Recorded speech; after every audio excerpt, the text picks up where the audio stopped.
Hey loves, it's Jazz. What's good? What's poppin'? Welcome home, fam. Today I am birthing a new baby. I want to come in and I wanted to introduce to you guys my podcast, and it is called Single in Motherhood. Okay, single, the letter N in motherhood. All right. I'm not sure if there are any other podcasts or sit down videos that talk about being truly single in motherhood. But as far as I know, and from my research, it's people that are just scraping the surfaces. They're not really giving it to you like raw, no chaser. You know what I'm saying? So, yeah, if you're new here, welcome. I'm Jazz. So today's episode is episode 1, and I'm so excited. So you're gonna see my name, Jasmine Alysse, times single in motherhood, and then in quotations whatever we are going to be talking about. And today I wanted to talk to you all about checking your emotions, okay? And I'm going to speak to my single mothers. I'm also going to speak to the single fathers, okay? And it's okay to agree to disagree, but I will not tolerate any negative or derogatory comments, all right? Keep it cute. Let's go ahead and hop into today's episode now.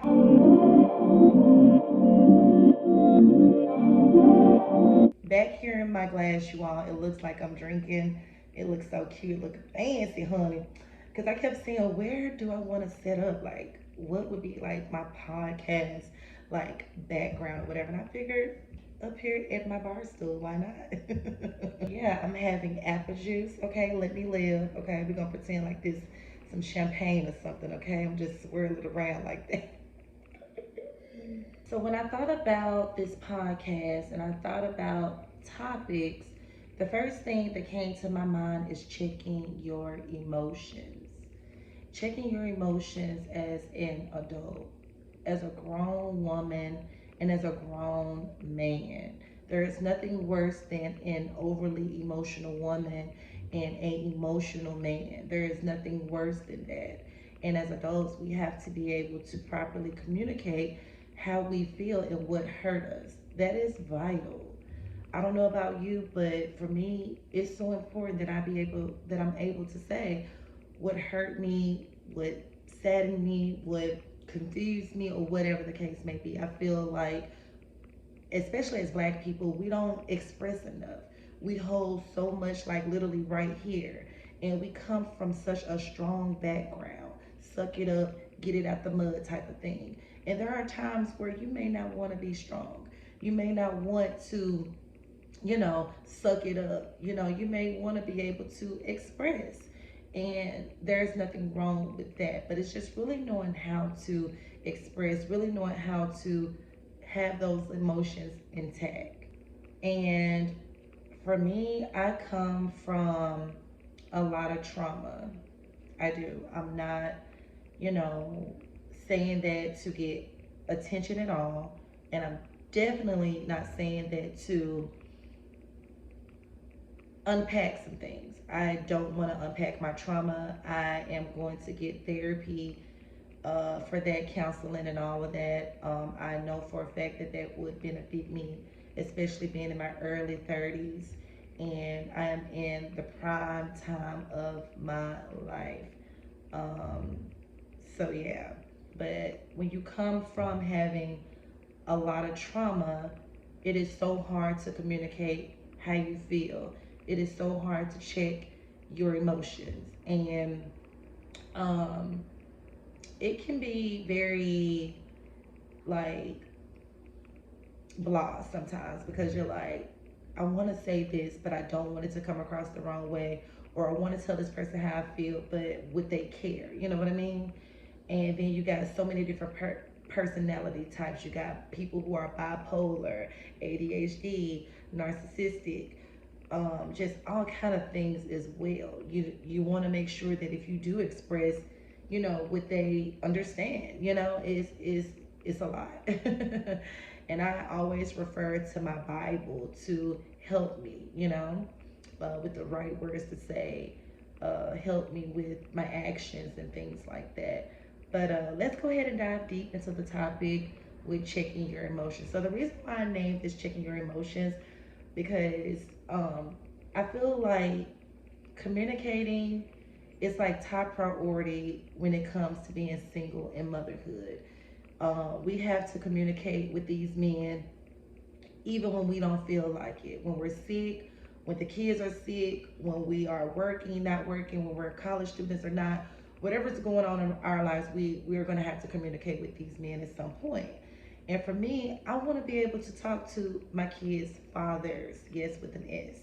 In my situation, it has been like pulling teeth because I have three baby fathers. And so out of the three, it's only one guy that I'm able to communicate with, and he happens to be my ex fiance. The other two guys, I'm not able to communicate with at all. Their emotions are not in tune. Every time I try to talk to uh, Julian's father or Zara's father, there is no conversation, like none. And it really saddens me sometimes because I think about, well, what's going to happen when Zara needs to talk to her father or Julian needs to talk to his father? You know, how are you as a man going to talk to your son or talk to your daughter? How are you going to be able to express to them that you walked away from them and so forth? You know what I mean? And so for me, I used to cry at night. I would get upset and feel like, you know, why me? Or I should have waited to marriage to, you know, be intimate. You know, you start to say to yourself all the things that you hear on a daily basis. I remember when I just told you all, like, I think it was either in part one or part two that I was dating. I kid y'all not. Someone messaged me and was like, oh, she's back dating. I hope she has condoms so she don't get pregnant again with baby number four. And I'm just reading this shit like, excuse my language, this is a podcast, okay? I'm reading this like, yo, what? Like, jealousy is an ugly trait, okay? And it's a disease. It's a deadly disease, okay? And the Bible clearly tells us not to be jealous and envious. So it's mad wild when people act like that. Like, obviously, you're not reading your word. And I'm no saint. I have fallen short of the glory many times. But one thing remain the same is I am always, let me get that right, I am always following after God's own heart. No matter how far to the left I go with anything that I do in life, I'm always seeking my Father's face.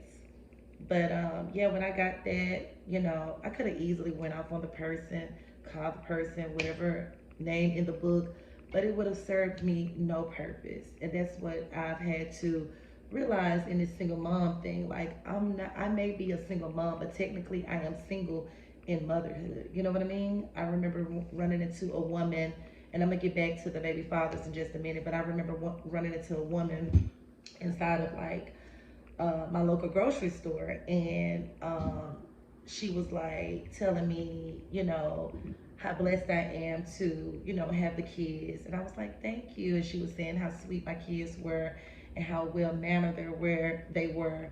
And I was like, thank you. And we got on the topic of like, you know, dating and stuff like that.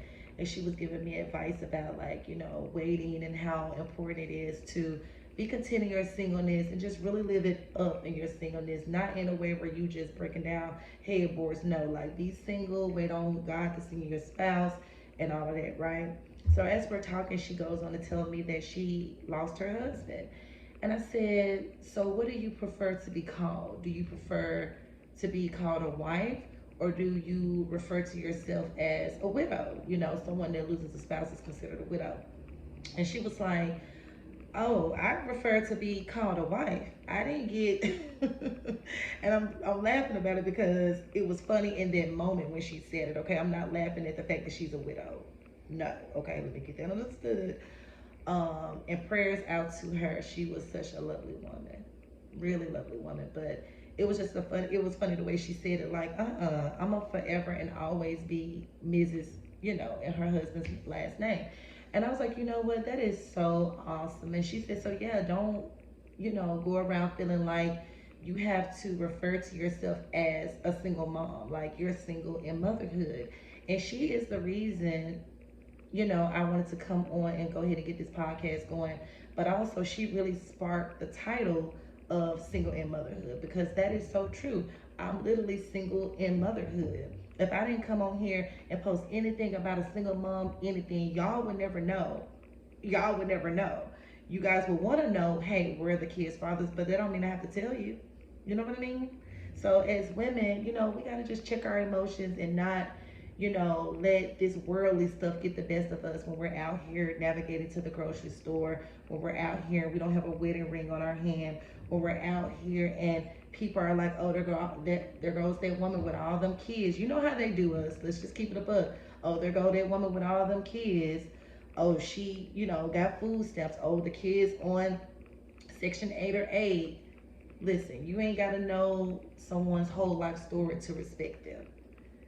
I could be walking in the store right now and see somebody in a wheelchair, and I got one or two options. Walk in and just let the door hit the person in the wheelchair, or help the person by opening the door. Respect. And see, our world has lost a lot of respect. And when it comes to single mothers, y'all gotta put respect on that. We're standing here doing our job as well as the father's job, especially the fathers that are not around. I'm not talking about the ones that are present. I'm talking about the ones that are not present. We're doing their job. And so it's really hard for us as single mothers to check our emotions when we're constantly being bashed. And so here's my advice, to my single women, especially if you share multiple baby daddies like me. The ways that I have been able to communicate with Julian's father and Zara's father is by not communicating at all. I don't make the calls. I don't make the texts. I don't do anything. Phone lines run both ways, okay? So whenever they want to talk, if they send over a text, I'm fine with that. And whenever they want to see their children or have a phone conversation, you can do that. I have always had 24 open door access, whatever you want to call it, for my kids' fathers to be in their kids' lives. I'm so glad that although Julian's dad and Zara's dad, although they're not communicating and their emotions are not checked, and I'll get back to that in just a minute, I'm glad that they're not creating drama. I'm glad I don't have baby daddy drama from either one of them, because they're not present. And then of course with Trey's dad, he's present and we're able to communicate. It took us a while to get to that point, but we are able to communicate. And I'm thankful for that. And so, I've always said what I've done, what I've did, y'all seen my becoming a single mom story. You all seen my story of me being 33 and waiting. You all have seen my videos about me almost having an abortion with my daughter and what her dad put me through. So I'll put those videos in the description of the video if you want to refer back to that. But when the baby fathers don't have their emotions in check, it can really weigh down on us as women as well, because we're emotional by nature. That's how we're designed. That don't mean that you're weak-minded, you're not strong.